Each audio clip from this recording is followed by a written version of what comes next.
Okay, welcome to another video. Now, this is going to be a new format called Quick Guide, where I quickly, in a few minutes, explain certain photography techniques. So, for this first episode, I'm going to give you a quick explanation of panning and how it works. So, let's get to it.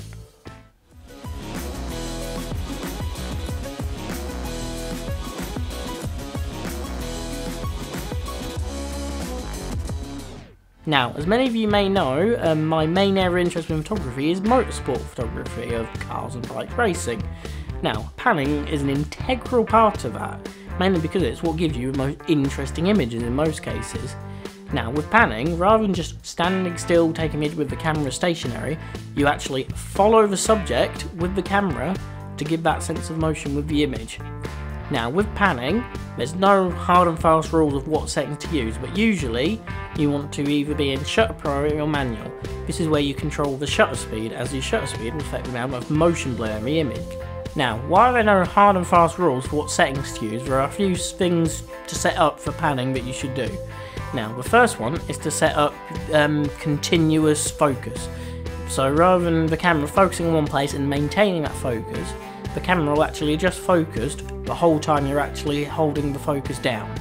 So this is quite useful because usually when you're panning, the subject will be further away, then closer, and then further away, and you want to make sure you can have every single image that you take in that sequence in focus. Now, the next setting you want to do is have the camera set up in continuous drive. This is where, rather than pressing the shutter once and getting one image, like that, you want to have it in continuous drive where when you press the shutter and hold it down, you get lots of images like this. Now, this will be good because it will give you a lot of images, and because usually in panning, you throw more away images than you actually get right.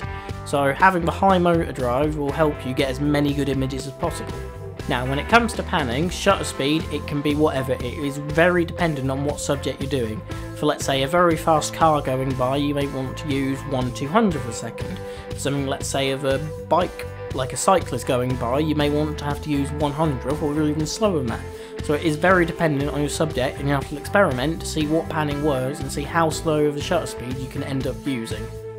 Now, you can do panning shots at any focal length, wide angle or telephoto, really, but I personally find that telephoto panning works a lot better, usually because it's easier, because the zoomed in, it makes it a lot smoother to pan, but you can actually get some good images panning wide angle, like you'll probably see that I'll put on the screen. But the main technique for panning is following the subject. So like I mentioned earlier, rather than just taking the picture, or just taking a picture like that, where the camera is staying still, what you do is, as the subject is going by, you hold the camera, hold the shutter, and follow it as it goes by. This is what keeps the subject in focus and sharp, and the background blurred.